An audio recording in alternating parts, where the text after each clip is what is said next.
இப்போது புதிய அறிமுகம் ஆச்சி ஹோட்டல் சாம்பார் 50 கிராம் ரூபாய் 20 மட்டுமே.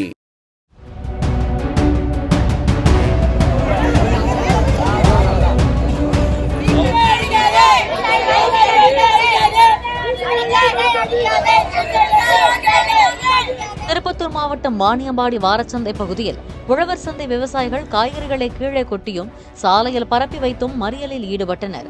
உழவர் சந்தைக்கு செல்லும் பாதையை தினசரி காய்கறி வியாபாரிகள் ஆக்கிரமித்து கடைகள் அமைத்துள்ளதை கண்டித்து அவர்கள் ஆர்ப்பாட்டத்தில் ஈடுபட்டனர். உழவர் சந்தையில் தேங்கியுள்ள குப்பைகளை நகராட்சி பணியாளர்கள் அகற்றாததால் துர்நாற்றம் வீசுவதாகவும் அவர்கள் தெரிவித்தனர். அதாவது நாங்கள் உழவர் சந்தை விவசாயிகளாகிய நாங்கள் எங்க நிலத்தில் விளையும் காய்கறிகளை பசுமை காய்கறிகளை இங்க வாணியம்பாடி நகரத்தில் இருக்கிற கிட்டத்தட்ட தினந்தோறும் 10,000 கன்சூமர் வராங்க, ஒரு 300 விவசாயம் வராங்க. எங்க காய்கறிகளை இங்க வந்து கடந்த ஒரு 25 வருஷமா வியாபாரம் எடுத்து வந்து விற்கிறோம். ஆனா இப்ப பாத்தீங்கன்னா ஒரு நிரந்தர தீர்வு பாதையை அடைச்சு கடை அமைச்சு அவங்க வந்து வழியை அடைச்சு வியாபாரம் பண்றாங்க. இது வந்து கடந்த 15 வருஷமா இருந்துச்சு. இது குறித்து நிறைய முறை போராட்டம் பண்ணி அறிக்கை கொடுத்து கலெக்டரை பார்த்து எல்லாத்துக்கும் ஒரு நிரந்தர சொல்யூஷன் வந்து நம்ம அரசாங்கம் கொடுத்துச்சு.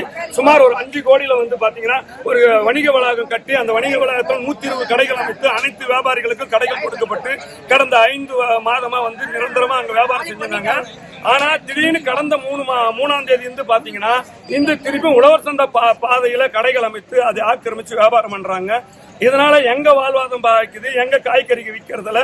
அதனால அதே போல ஒரு 5 மாசம் வந்து வெளியில வந்து டெய்லி வந்து குப்பை அள்ளிடுறாங்க. ஆனா உள்ள வந்து இருக்கிற குப்பை வந்து 5 மாசமா குப்பை அல்லாம துர்நாற்றம் இருக்குது. அதனால உள்ள இருக்கிற குப்பையை அகற்றி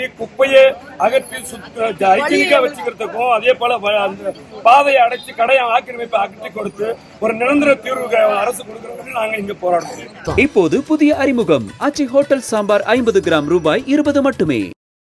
பிளே ஸ்டோர் மற்றும் ஆப் ஸ்டோரில் இருந்து பாலிமர் செயலியை QR கோடு மூலம் பதிவிறக்கம் செய்யுங்கள். செய்திகளை உடனுக்குடன் பெறுங்கள்.